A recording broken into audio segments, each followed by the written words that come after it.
7 things you didn't know you could do in Splitgate. Splitgate can be a very simple game or a very complex game, and there's a lot of little features and things that a lot of the new players don't realize are in the game and different things that you can actually do. So I'm going to be going over 7 of these things that will help you to play in-game and things that are just great to know if you're trying to improve your gameplay. So we're going to start with number 1. Number 1 is that you can zoom through walls to see if a weapon is up. So see the little tag right here where it says battle rifle? We can see that when we're close, but when we're far away, we cannot see the tag for that one.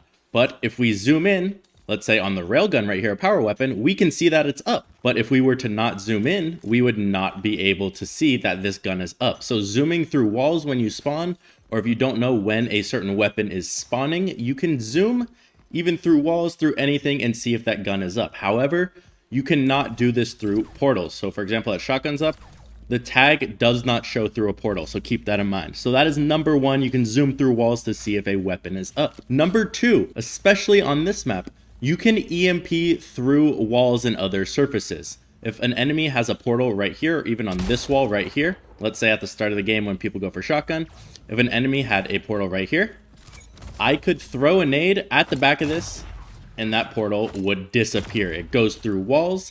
For example, if you had a portal up here, if someone had a portal right there, I could throw a nade even at the floor, and the radius goes through walls and through objects. So that is something to keep in mind. Another example would be if you're under here, no one would use this, but the portal was there, they could throw a nade straight up and it would destroy it. It's a radius, and it can be done through walls and through surfaces. So that is important on multiple different maps, especially at the start of this. If you have 2 people going for shotgun off the start from the bottom down here, you can have your other side teammates nade this wall and try and stop the other person from getting the shotgun as well. So EMPing through walls is number 2. Number 3 is probably one a lot of people have learned by now, but it is momentum meleeing. If you have enough momentum, you can hit a one-hit melee, and the easiest way to do this is to place your portal somewhere low. Now you usually need something you can fall into for a portal to get enough, so a ground portal like this would be good. Now this map is not good for this specific case, but if you can gain enough momentum, so let's say we jump from way up here. Again, this one's difficult.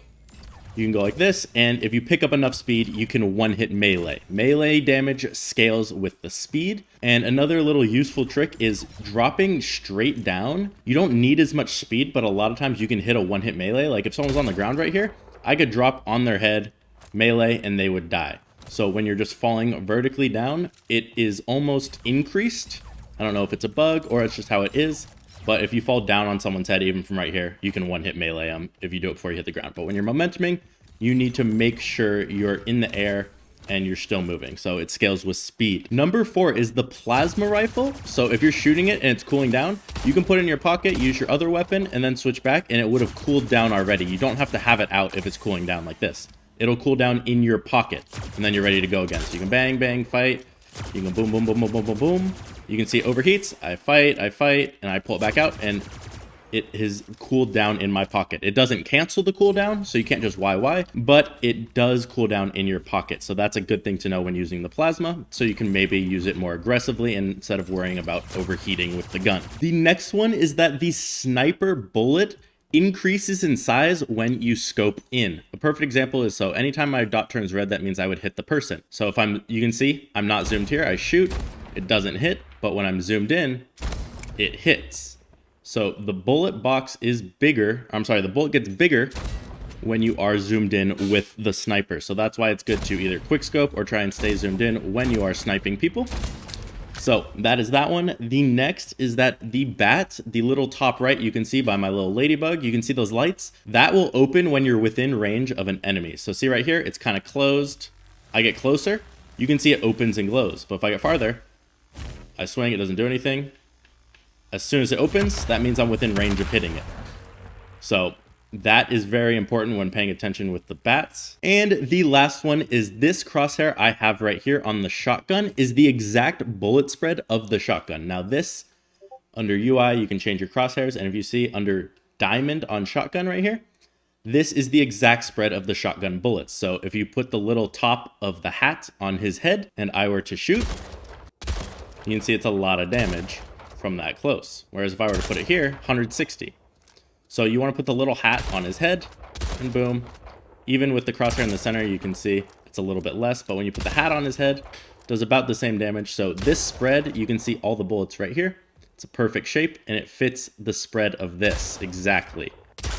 So the shotgun has the exact same spread as this, so this can be beneficial for if you're doing shotgun shots and you're not getting one-shot hit kills. For example, like if I hit this, I didn't hit all my bullets. I hit about half. I hit 84 from there.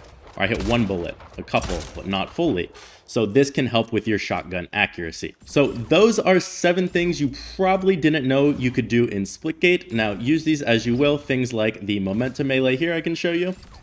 I can get full speed on this guy and bang, 100 damage. So melees scale with momentum, and even falling vertically, even from not far, even not that fast. You can see that one was only 51, but if I drop straight down on him, 82. So if I drop from a little higher, I could get a one-hit melee just falling straight down on his head. So those are the 7 things that you probably did not know about Splitgate, or things you could do in Splitgate. So that's going to be it for this video. If you guys haven't already, make sure to check out my Twitch.